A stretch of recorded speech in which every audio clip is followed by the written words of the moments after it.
A gente segue aqui no Jornal da Rede Alesp. A gente conversa agora com o Dr. Hamilton Augusto, advogado especialista em direito eleitoral. Ele vai nos falar sobre a distribuição de verbas iguais para candidaturas brancas e negras. Bom dia, doutor Hamilton. Seja muito bem-vindo ao Jornal da Rede Alesp. Bom dia a todos que nos ouvem. Bom dia a todos os ouvintes da Rede Alesp, Estado de São Paulo. Doutor, eu queria saber inicialmente como é que o senhor avalia a decisão do STF que vai trazer um novo quadro eleitoral no Brasil durante o pleito e na composição das casas legislativas. Especificamente, a decisão, eu não vou nem usar a decisão do STF, né, mas a decisão do ministro Ricardo Lewandowski foi uma decisão que eu entendo com todas as vênias um pouco precipitada, uma vez que não no que tange ao mérito da questão em si, mas uma vez que esse tema foi debruçado, foi debatido no TSE, respondendo a uma consulta que foi feita pela deputada Benedita da Silva, né? E foi debruçado, foi discutido e chegou-se à conclusão que era sim necessário essa reserva de quantitativo do fundo especial e partidário e também tempo TV para brancos e negros, separado na proporção. No entanto, como a gente está em cima do período eleitoral, né, as convenções já se iniciaram, eles entenderam por bem respeitar o artigo 16 da Constituição, que fala do princípio da anualidade, e deixar que isso fosse aplicado somente em 2022. Então, um pouco precipitada essa decisão monocrática do ministro Lewandowski de antecipar para 2020, uma vez que pegou muitos partidos de surpresa. Muitos já fizeram as suas convenções e não vão poder adequar a legenda para essa divisão. Doutor, eu acho que é importante esse ponto que o senhor falou. Muitos partidos já fizeram suas convenções, já fizeram suas distribuições de candidatura. O partido que ainda não fez, como é que vai ser a distribuição de verba? Basta se declarar o candidato que é negro. Esses partidos que já fizeram convenções, e os candidatos que já estão aí no período de pré-eleitoral, eles não podem pedir essa verba, entrar nessa celeira. Como é que funciona? Para quem está ouvindo, vendo a gente que não entende esse processo. Só para entender, o partido ele não tem prejuízo no que tange ao recebimento de parcela do fundo partidário especial. Porque essa reserva, esses valores são de acordo com o número de parlamentares da eleição passada, então já vem adequado o número para cada legenda, então isso já está definido. O que vai impactar, na verdade, é a organização interna dos partidos, porque a obrigatoriedade dessa decisão, ela está ligada à sua divisão interna do quanto você vai destinar a cada candidatura. Então, é uma obrigação interna, não é um prejuízo ao partido quanto ao recebimento ou não de cota do fundo.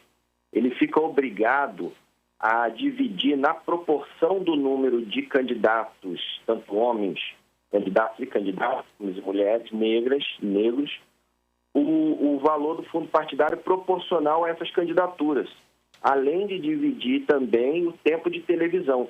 Então, aqueles partidos que lançaram poucos negros e negras vão dividir um pouco menos dessa fatia com esse grupo. Além disso, o tempo de TV. Aqueles partidos que lançaram mais vão destinar mais. O problema está na questão da organização. Os partidos têm as suas organizações próprias, eles definem como será essa divisão de acordo com a sua preferência. Então, eles tendem a dividir um pouco mais desse recurso com aqueles que estão já na cadeira, no mandato, que vão para a reeleição, aquelas cidades mais estratégicas, aqueles candidatos que estão estão no páreo aí na disputa, são mais visados, candidatos que têm uma maior visibilidade, e agora eles vão ter que adequar. Então, sofre um impacto interno, inclusive na questão do tempo, principalmente na questão do tempo de TV.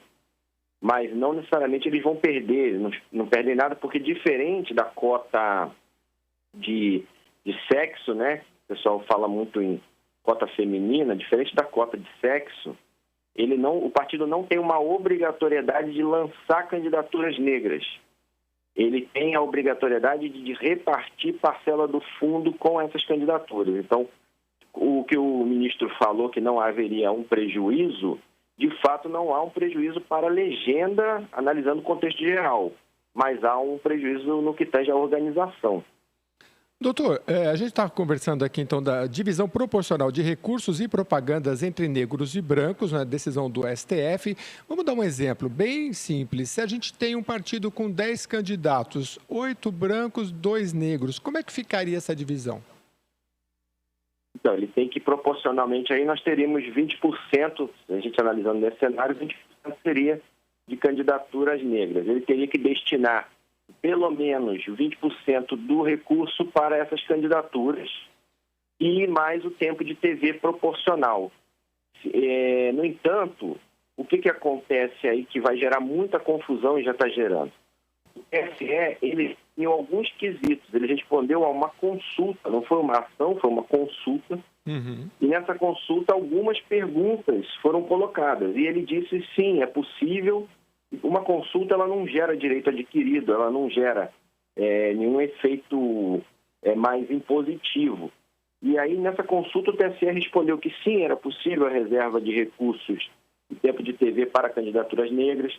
Respondeu que sim, que deveria ser, é possível repartir 50% dos recursos, dos 30% definidos para mulheres, por exemplo, com candidaturas negras e brancas, então 50% dessa parcela para cada.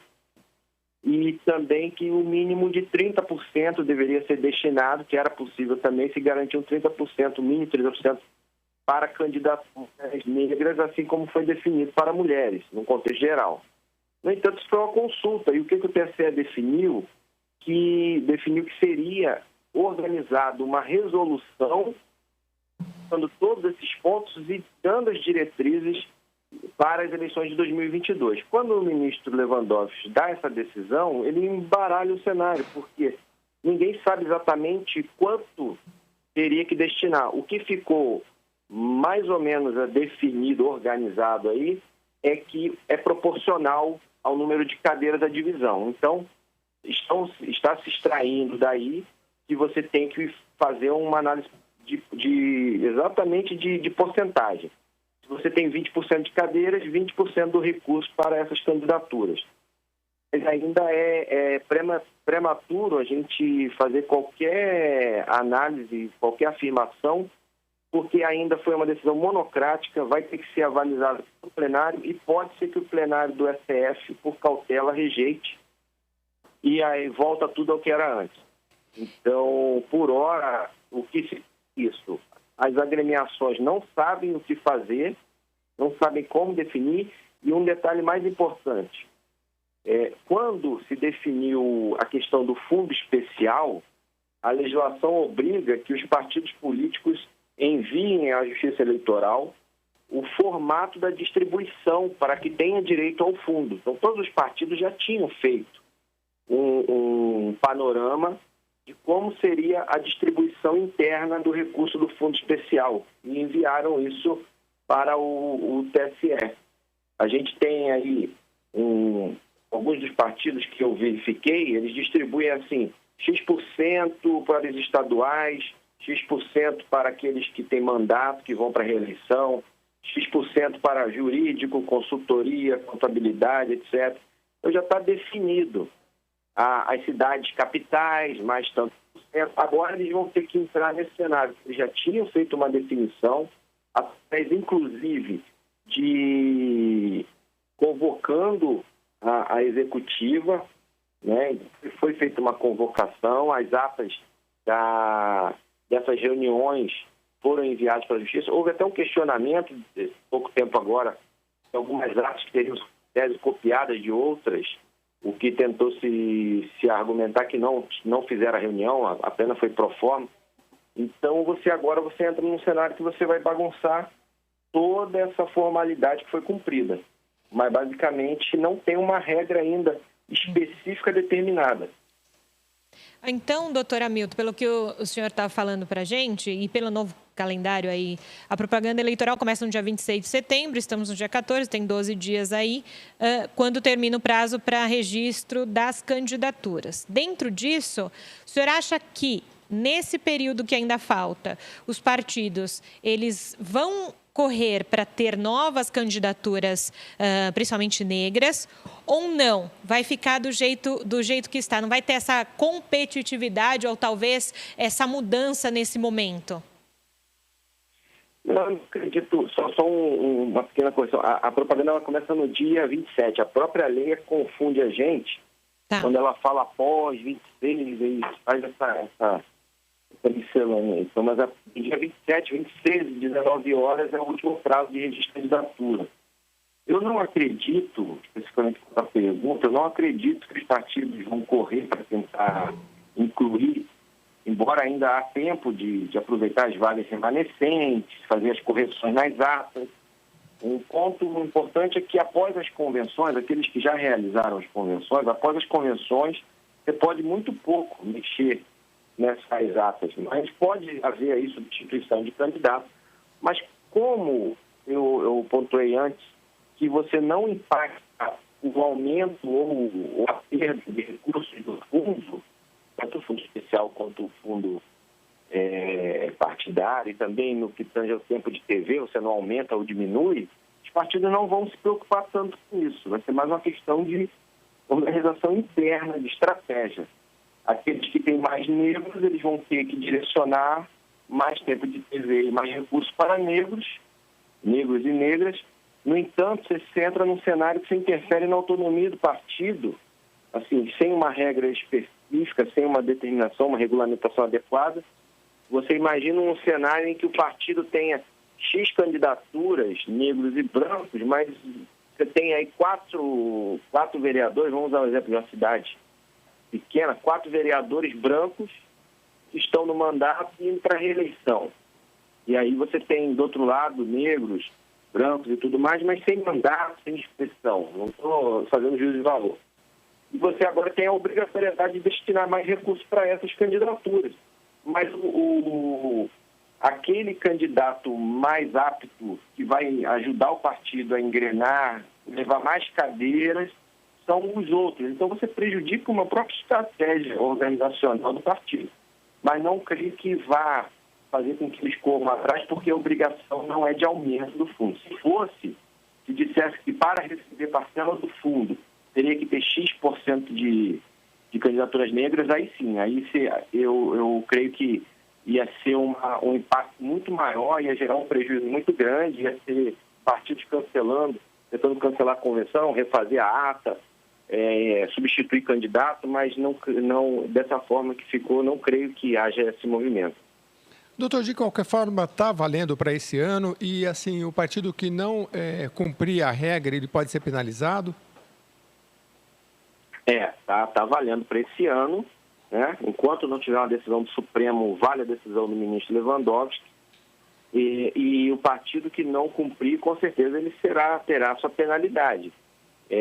Até a penalidade é difícil a gente definir qual seja, porque quando você se fala em cota, né, quando a gente vai lá para a questão da cota feminina, vamos usar o termo popular, você está fazendo aí, quando não cumpre, você tem uma fraude no registro de candidatura. Agora aqui, quando você fala em divisão de fundo pelo número de candidatos, você não está falando em fraude ao registro de candidatura, mas você está falando numa um eventual descumprimento de uma regra relacionada à partição de recursos, pode impactar na questão da propaganda. Se for quanto à propaganda eleitoral gratuita, quanto ao tempo de rádio e TV, você teria aí um descumprimento da propaganda, pode haver punição com multa, eventual cassação de tempos de TV, enfim. Agora, no que tange aos recursos, vai ter problema na prestação de contas. Depois terá, certamente, o partido problemas na prestação de contas. Pois não. Pode falar, gerente. Não, é só para ficar bem claro, então, doutor, porque a gente está falando de recursos, né, e propaganda, mas em relação ao fundo eleitoral e fundo partidário, são os dois, doutor? Dá para explicar um pouquinho a diferença, por favor? Porque é o seguinte, você tem o fundo partidário é aquele fundo que o partido recebe todo ano, de acordo com a sua bancada. Ele tem um fundo que ele recebe para a sua administração, para gerir as suas executivas, todo o seu movimento. Esse fundo foi permitido que se utilize na campanha eleitoral. Houve uma discussão no passado se esse fundo poderia ou não, se era um fundo meramente para administração partidária. Então, ele é um fundo, quando a gente fala genérico, fundo especial e fundo partidário na campanha, porque há uma permissão de uso do fundo partidário na campanha. E o fundo especial é o fundo específico, é o Fundo Especial de Financiamento de Campanha, o famoso FEFEC. É um fundo destinado exclusivamente para as campanhas eleitorais. Esse fundo, são esses últimos valores que nós vimos sendo feita uma divulgação pelo TSE, aquele famoso fundo que houve a discussão dos 3 bilhões, que quando veio a questão da proibição do financiamento de empresa, abriu-se essa questão da discussão de como financiar as campanhas e autorizou que fosse usado o fundo público, né? Então, o fundo especial ele é destinado também exclusivamente, no caso esse é exclusivamente para as campanhas. Quando essa regra vem, ela impacta sobre os dois. Então, quanto ao fundo partidário, o partido define quanto ele vai usar na campanha. Quanto ao fundo especial, já vem meio que uma verba carimbada. Você tem aí partidos que vão receber 200 milhões, partidos que vão receber 100 e poucos milhões, e aqueles menores 1.400.000. Então, dentro desses recursos, o partido divide ele da forma com que ele entender melhor. Essa era a regra inicial, reservando, no entanto, 30% para as candidaturas femininas, né? O mínimo aí 30% para as candidaturas femininas.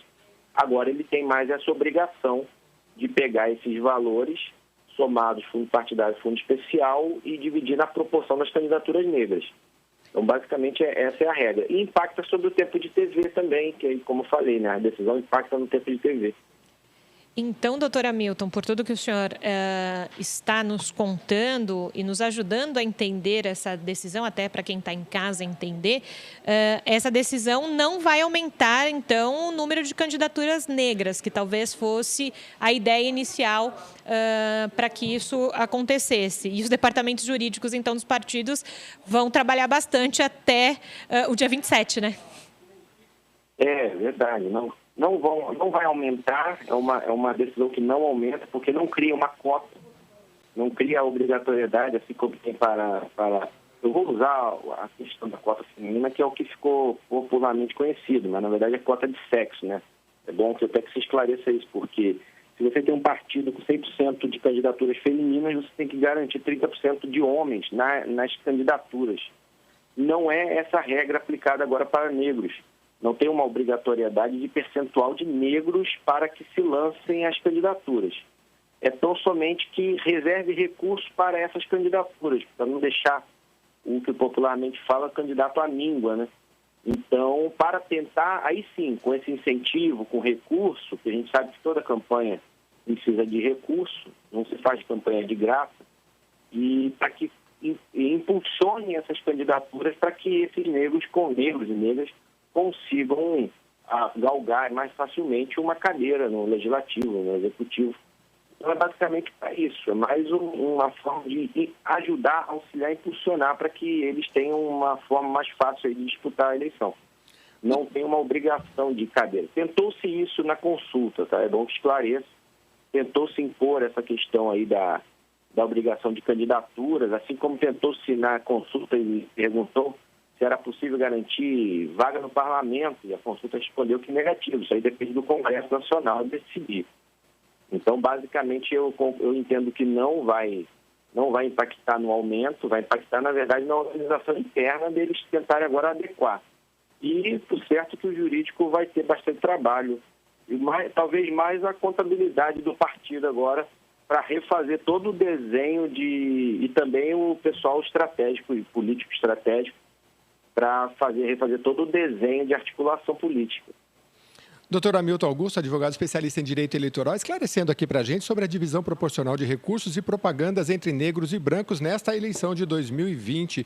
Doutor, de qualquer forma, é um assunto muito novo. Como é que o senhor vê isso a longo prazo, né? O senhor já viu iniciativas como essa em outros países, né? A gente vê que ao longo do tempo vão se criando iniciativas para incluir os negros, as mulheres, a questão do sexo, o senhor colocou aí, né? Então, assim, ao longo prazo, o senhor acha que a sociedade vai acatar isso, os próprios partidos, para que os negros tenham esse espaço maior? Eu creio que sim, né? Não tem, assim... isso vem já de uma certa forma de um tempo para cá, tentando se dar esse maior espaço. A gente vê que é um caso polêmico, é um tema polêmico. Tanto é que a gente teve aí em São Paulo, recentemente, uma tentativa de revogar as cotas, né, no serviço público. Mas as ações afirmativas, de um modo geral, elas são importantes, mas elas não podem ser permanentes. É uma forma de equilibrar. Então, isso vem lá do direito norte-americano, né, a questão das ações afirmativas, das cotas, para tentar dar mais um equilíbrio, auxiliar aqueles que no passado tiveram tantas dificuldades, foram tão explorados, e se fosse por certo uma incoerência falar que é por mérito. A gente sabe que tem muita discriminação, e os partidos vão ter que se adequar, assim como foi problemático na questão das cotas femininas, se breve vier a questão do Congresso aí, porque tem lei no Congresso já para tentar alterar, mexer na cota e obrigar que o percentual de vagas de candidaturas seja negras. Então, é possível que venha essa lei obrigando. Então, vai ter que se adequar, isso aí não tem jeito. E, por certo, assim como fortaleceu as candidaturas femininas, vai fortalecer as candidaturas negras também. Isso é fato. Agora, teremos que estar diligente para evitar problemas que tivemos no passado, como fraude na cota, que o TSE teve que punir muitos partidos, com inclusive a cassação de todo o registro de candidatura de um partido. Até ficou um precedente aí muito famoso, e foi do Piauí, porque cassou todo um DRAC, cassou o registro inteiro do partido, detentores de mandato estavam indo para a reeleição, perderam a cadeira, para que, de fato, a lei tivesse a sua efetividade. Então, vai ser uma questão que vai chegar. A gente só não sabe, né, no Brasil isso é problemático, a gente não sabe as ações afirmativas quanto tempo vão durar, ou se vão ficar permanentes. O importante é que elas venham, adequem e não seja mais necessário, se torne cultural. Mas que chegou, vai ser reforçado esse tema, o STF já falou. Então, quando você vê que no julgamento da consulta no TSE ficou decidido por 4-3, foi unânime a aprovação, unânime não. Um dos ministros votou contra, os outros a favor, então foi 6-1.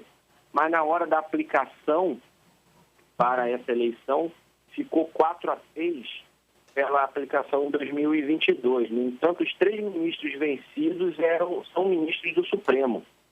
Então, você vê aí que o Supremo está disposto a aplicar a regra. Tanto é que o ministro Lewandowski, quando deu essa liminar, eu imagino que ele se sentiu bastante confortável para dar essa decisão, sabendo que os pares dele no Supremo eram favoráveis à decisão para agora, 2020. Então, é possível até que, com todo o impacto disso, o Supremo mantenha essa decisão para 2022, referente à decisão liminar. Então, com esse movimento do Supremo nesse sentido, com a palavra final é sempre do Supremo, eu vejo que isso veio para ficar, os partidos vão ter que se adequar, isso não vai ter jeito.